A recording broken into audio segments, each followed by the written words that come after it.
Well, Bismillahirrahmanirrahim. Assalamualaikum warahmatullahi wabarakatuh. Good morning, everyone. Welcome to my teaching actually in English phonology subject with me, Mr. Dimas. And especially for today, we are going to discuss about English phonology code 7. It discusses about segmental phonology, which consists of phoneme and allophones, and then minimal pairs and complementary distributions. Jadi pada kesempatan hari ini, pada mata kuliah English Phonology, kita akan membahas English Phonology course 7, yaitu tentang segmental phonology, yang membahas tentang phoneme and allophone, minimal pairs, dan juga complementary distribution. Silahkan seperti biasa di-download materi yang sudah saya upload di laman LMS, kemudian multitasking sembari menyimak video ini, juga membuka file materi tersebut. Then we go to the first slide. Just open the first slide. Slide pertama, di sana tertulis English Phonology Course 7, Segmental Phonology, Phoneme and Allophone, Minimal Pairs and Complementary Distribution. Kembali juga saya tempatkan sebuah quote di sana. Through religion, life becomes directed.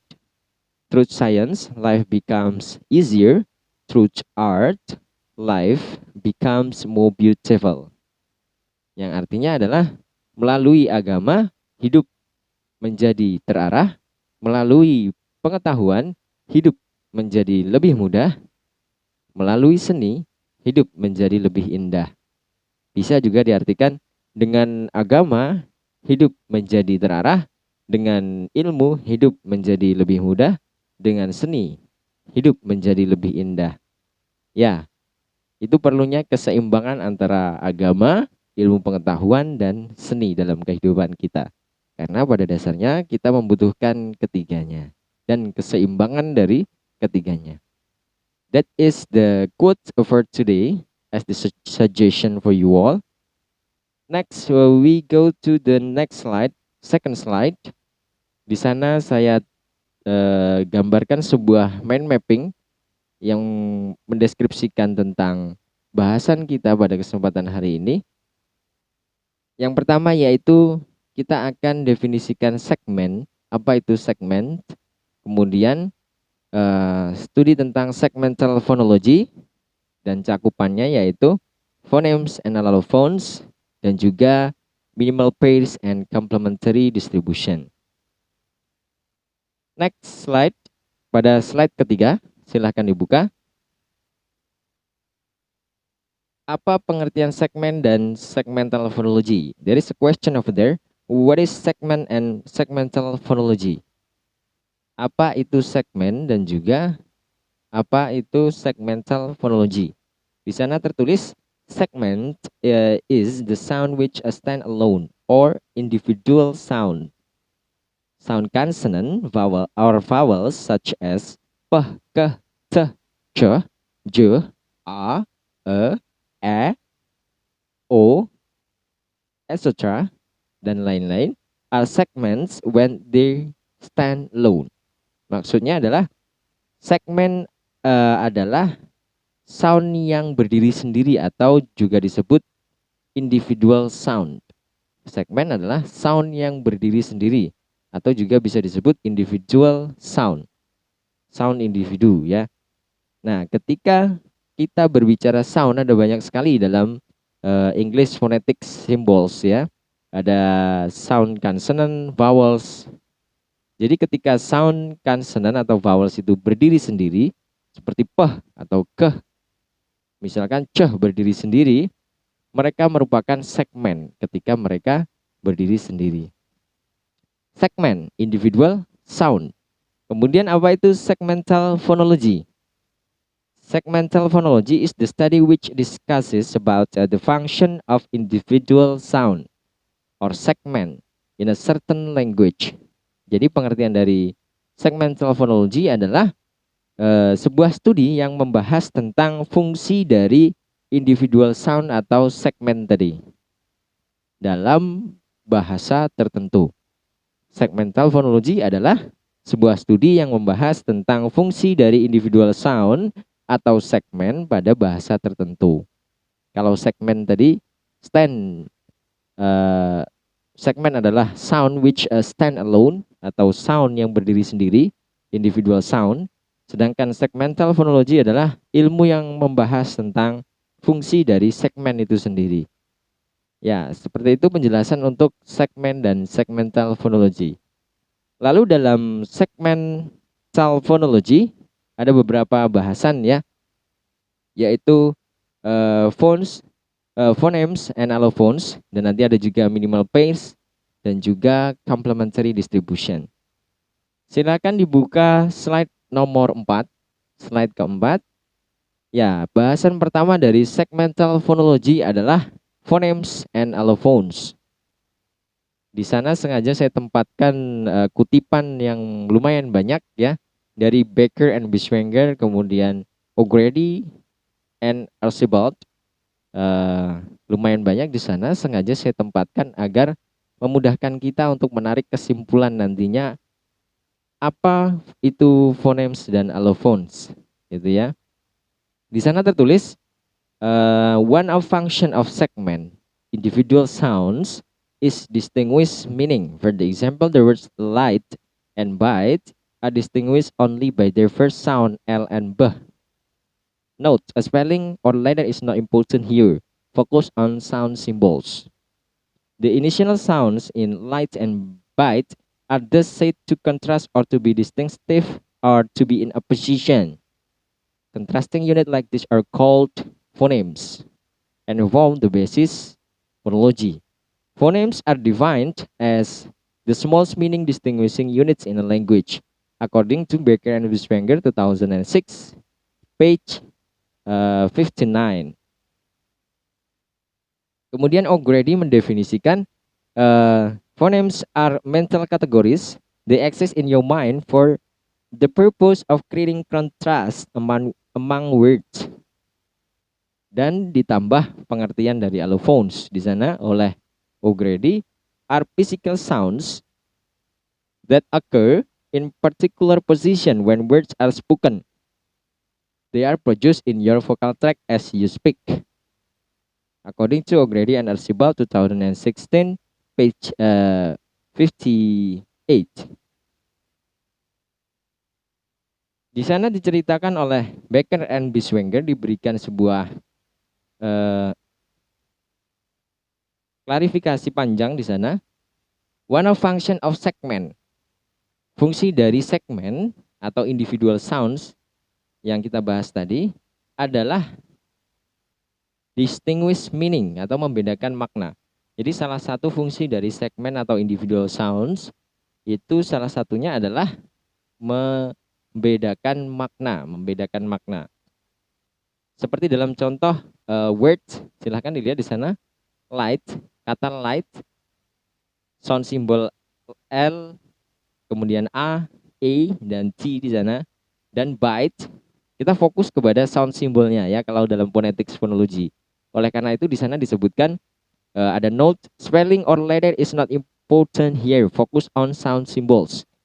Ketika kita mendiskusikan, membahas ilmu dan bahasan dari phonology, abaikan letternya atau hurufnya, abaikan tulisannya, tulisan dari katanya, tetapi fokus kepada sound simbol kata tersebut. Jadi kita fokus kepada sound simbol, tidak pada letter atau huruf. Words light and bite itu dibedakan oleh first sound mereka, L and B. Jadi antara light kemudian bite, yang menjadi pembeda adalah L dan B, huruf pertamanya, sounds pertamanya. Saya ulangi, antara light dan bite yang menjadi pembeda adalah first soundnya atau sound pertamanya, yaitu L and B. Nah, dan mereka menjadi penyebab perbedaan makna, seperti itu. Antara light dan bite tentunya maknanya berbeda karena sudah beda kata ya. Tapi penyebab perbedaan itu terletak pada sound pertamanya, yaitu L and B. Kalau tulisan selanjutnya sama A, E, kemudian T. Begitu juga dalam kata bite-nya juga A, kemudian E, dan T. Hanya dibedakan huruf atau sounds pertamanya. Tapi fokus kepada sound untuk mendiskusikan bahasan ini. Dalam fonologi fokus kepada sound. Ya, perbedaan unit seperti ini disebut phonemes. Nah, itu catatannya. Contrasting units like this are called phonemes. Kemudian catatan dari O'Grady di sana, phonemes are mental categories. Maksudnya, phonemes merupakan kategori mental kategori yang dimana mereka eksis atau nampak di dalam kepala kita untuk menciptakan perbandingan antara antar kata. Jadi menurut si O'Grady, phonemes merupakan mental kategori yang dimunculkan dalam pikiran kita untuk menciptakan perbandingan antar kata. Itu jadi kategori ya, menurut si O'Grady. Nah, lalu kita tarik kesimpulan pada slide berikutnya, yaitu slide ke-5. Silahkan dibuka pada slide ke-5. Nah, saya simpulkan di sana apa itu phonemes dan allophones. Jadi phonemes is the smallest unit or segment or individual sound which becomes a category in creating contrast among words. Jadi fonem adalah unit terkecil atau segmen atau individual sound tadi ya, yang menjadi sebuah kategori dalam menciptakan perbandingan antar kata. Jadi ketika kita berbicara perbandingan tidak hanya persamaan ya, tapi juga perbedaan gitu. Include persamaan dan perbedaan kalau kita berbicara perbandingan, kontras di sana. Tidak hanya differences. Nah, beda maknanya. Phoneme is the smallest unit or segment or individual sound which becomes a category including contrast among words. Jadi phoneme ini adalah unit terkecil berupa segmen atau individual sounds yang menjadi sebuah kategori dalam menciptakan perbandingan antar kata. Nanti saya akan berikan figur atau ilustrasi agar kita lebih mudah memaknai apa itu fonem dan allophones. Itu pengertian fonem yang merupakan kesimpulan dari saya sendiri. Selanjutnya allophones. Allophones adalah are one, two or more segment or sounds which are distinguished by their phoneme. Jadi allophone adalah satu, dua atau lebih segmen atau sounds, individual sounds tadi, yang dibedakan oleh fonem mereka. Itu pengertian dari allophones. Silakan dilihat ilustrasi di bawahnya ya. Figur di bawahnya itu di sana ada dua saya berikan untuk memperjelas apa itu phonemes dan apa itu allophones. Di sana tertulis I ya. I merupakan fonem. I di sana di atas dibagi menjadi dua, yaitu ada I senyum panjang dan juga I mangap. Seperti itu. I dibagi menjadi dua, seperti itu ya. Ada I senyum panjang, I tense ya, vowel tense, dan juga I lex ya, vowel lex, I mangap. Seperti itu. Jadi apa itu fonem? Di sana bisa kita simpulkan bahwasanya fonem adalah unit terkecil yang berupa segmen atau individual sounds I di situ yang menjadi sebuah kategori untuk menciptakan perbandingan antar kata. Itu disebut fonem. Jadi I ini adalah kategori untuk mengklasifikasikan sound-sound yang tergolong dalam I tersebut. Ada I begini, I tense, kemudian ada I mangap juga. Mereka adalah allophones. Nah, kalau allophones ini anggota dari fonem, begitu. Kalau I adalah kategorinya, kalau I senyum dan I mangap itu adalah ini kategorinya dan ini kelompoknya, seperti itu ya, anggotanya seperti itu.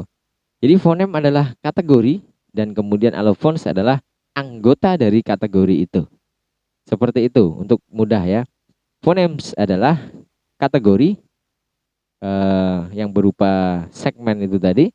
Kemudian allophones adalah anggota-anggotanya yang dikelompokkan berdasarkan fonem tersebut. Seperti itu. Dalam contoh yang lain di sana fonem A dibagi menjadi A mangap panjang A, tense dan juga A lex, mingkem ya. Allophones-nya ada 2 di sana. Itulah ilustrasi untuk mendefinisikan fonem dan allophones. Next, selanjutnya kita langsung saja kepada minimal pairs. Ketika membicarakan atau membahas tentang phonemes and allophones, ada beberapa kategori. Ya, kategori sebuah 2 kondisi yang berbeda, di mana disebut minimal pairs dan complementary distribution. Jadi ketika kita berbicara phonemes and allophones, ada pembagian 2 situasi atau kondisi. Yang pertama minimal pairs dan juga yang selanjutnya adalah complementary distributions. Lalu apa itu minimal pairs? A minimal pair consists of 2 words that differ by only 1 segment in the same position. Thus, when and wing make up a minimal pair since they differ only in terms of their final consonant. Nah, silakan dibuka slide ke-6. Di sana bisa kita simpulkan bahwasanya minimal pairs adalah kondisi di mana 2 kata yang dibedakan hanya dengan 1 segmen pada posisi yang sama. Jadi minimal pairs ini adalah sebuah kondisi atau situasi di mana 2 kata, jadi perbandingan antara 2 kata ya. Minimal pairs adalah sebuah kondisi atau situasi di mana 2 kata dibedakan hanya dengan 1 segmen atau individual sound pada posisi yang sama. Jadi 2 kata yang dibedakan oleh sebuah segmen atau individual sound pada posisi yang sama. Contoh, di sana wing, fokus kepada soundnya sekali lagi. Ada win dan wing. Wing sayap dan juga win menang. Win menang dan juga wing sayap ya. Win dan juga wing di sana dibedakan dengan 1 segmen saja. Yaitu 2 segmen saja di sana kan. N dan juga eng gitu ya. Jadi antara kata win dan juga wing itu dibedakan oleh 1 segmen ya, masing-masing 1 kan begitu. Untuk win yaitu N dan untuk wing yaitu eng pada posisi yang sama. Jadi antara N dengan eng posisinya sama. Jadi kata win dan juga wing dibedakan oleh 1 segmen yaitu N untuk win dan kemudian eng untuk wing pada posisi yang sama. Sama-sama di akhir. N di akhir, eng di akhir untuk kata win dan eng. Ya itulah minimal pairs. Itu. Di mana 2 kata yang dibedakan hanya dengan 1 segmen pada posisi yang sama. Ya, di sana juga tertulis some other minimal pairs. Ada beberapa pembagian. Yang pertama contrast in initial position.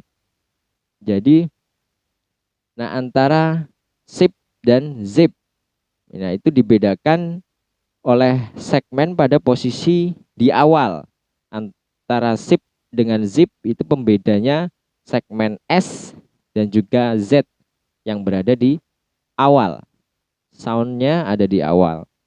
Kemudian yang kedua, yang B, contrast in medial position. berbeda atau berbanding di tengah posisi. Posisinya di tengah. Seperti dalam kata either dan either. Nah, itu satunya menggunakan the di tengah, satunya menggunakan the. Jadi untuk yang B itu pada segmen pembedanya berada di tengah sound, tengah kata. Kemudian contrast in final position pada akhiran. Posisi akhir segmen pembedanya pada posisi di akhir pada kata some dan sun. Jadi perbedaannya adalah M dan N di sana untuk kata some dan sun. Kalau S dan E-nya sama, yang membedakan adalah akhirannya. Karena memang di sini dijelaskan contrast in final position. Segmen pembedanya di posisi akhir. Itu tadi. Minimal pairs adalah dua kata yang dibedakan dari hanya oleh satu segmen saja pada posisi yang sama. Itu minimal pairs. Ya, silahkan bisa dilihat di sana pada tabel, dua tabel di sana. Ada beberapa some consonant contrast in English dan some vowel contrast in English. Silahkan dibaca, kemudian dipahami. Langsung saja kita persingkat pembahasan pada slide 8, yaitu tentang complementary distribution. Ya, kalau minimal pairs tadi di mana sebuah kondisi dua kata yang dibedakan hanya dengan satu segmen atau individual sound saja pada posisi yang sama. Seperti itu. Lalu apa itu complementary distribution? Complementary distribution is the situation of two or more sound which never appear in the same phonetic environment. It also can be defined the condition when two or more sounds are mutually exclusive.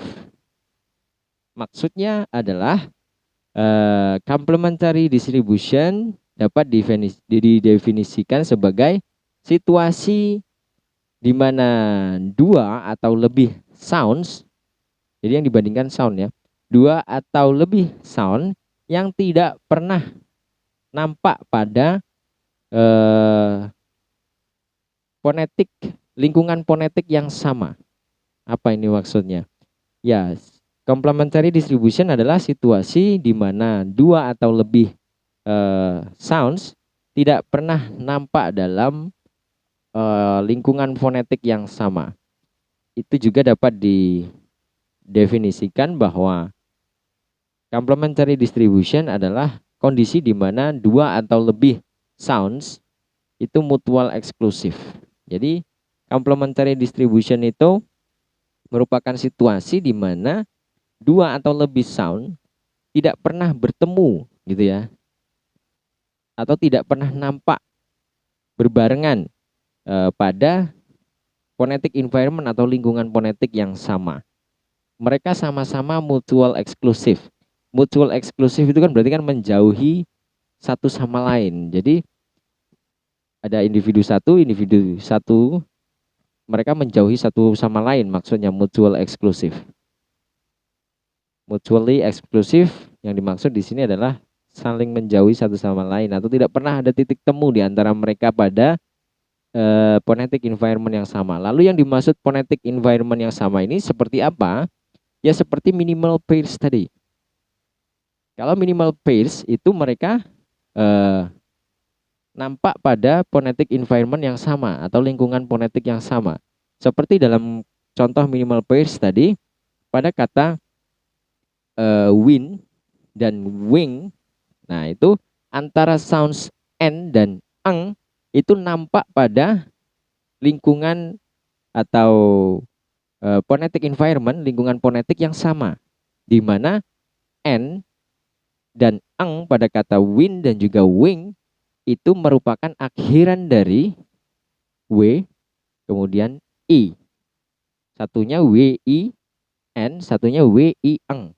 Berarti antara sound n dan eng itu mereka nampak dalam phonetic environment atau lingkungan fonetik yang sama.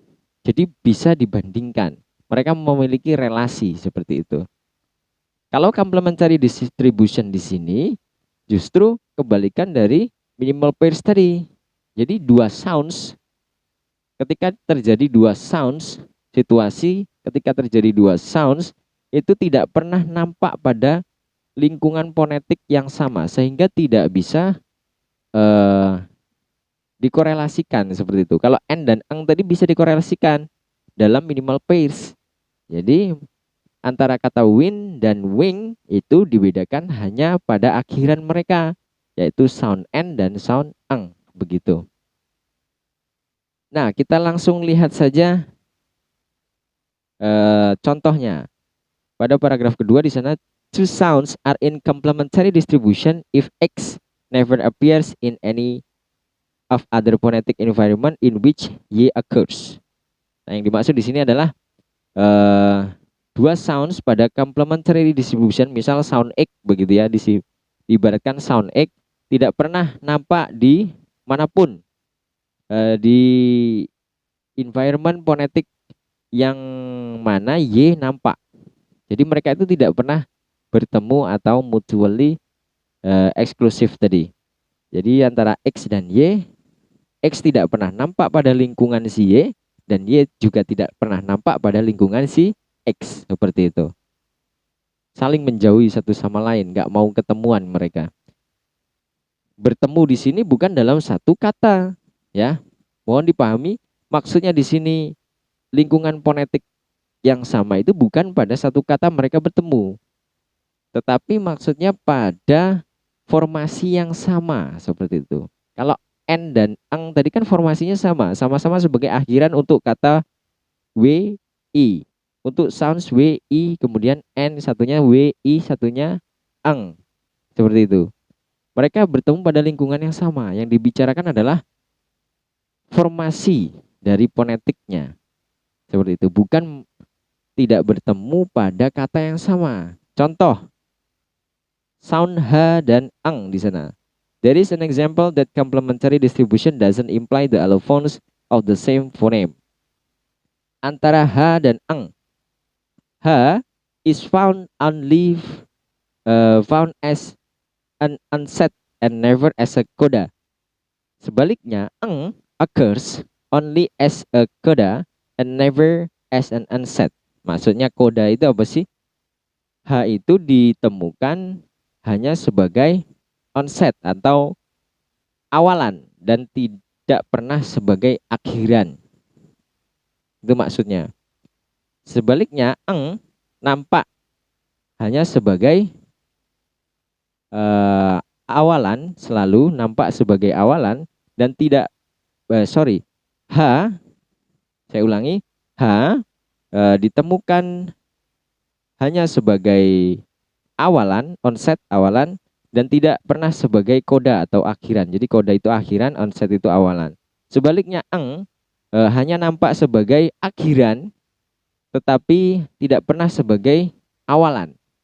Jadi antara H dan eng ini tidak akan pernah minimal pairs. Ya, tidak akan pernah bertemu dalam formasi minimal pairs, gitu loh. Maksudnya complementary distribution seperti itu. Antara H dan eng, H di sana dijelaskan tidak pernah sebagai akhiran, selalu sebagai awalan. Gitu. Seperti dalam kata yang berawalan H, misalkan hat, seperti itu. Mereka H itu umumnya selalu datang di awal, sound H sebagai awalan atau onset, dan tidak pernah sebagai keda atau akhiran. Nah, sebaliknya eng selalu nampak umumnya sebagai akhiran. Contohnya sing, dan tidak pernah sebagai awalan. Gitu.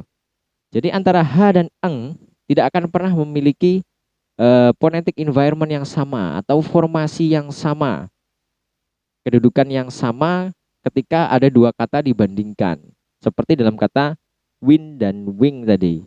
tidak akan pernah bisa menjadi seperti minimal pairs tadi. Karena pada umumnya H selalu di awal, tidak sebagai akhiran. Sebaliknya eng selalu di akhir dia dan tidak sebagai awalan. Jadi ketika di cross check tidak akan pernah minimal pairs mereka. Itu tidak ada dalam formasi yang sama, selalu berbeda formasinya atau berbeda phonetic environment-nya. Nah, itu tadi penjelasan tentang complementary distribution. Memang sedikit memerlukan waktu ya untuk memahami antara phonemes, kemudian allophones, minimal pairs, and complementary distribution. But that's all actually related to my explanation today. Thank you for your great attention. And if you have question, you can ask me, be my guest, in WhatsApp or in LMS forum discussion. It's okay, never mind. The last say, wassalamualaikum warahmatullahi wabarakatuh.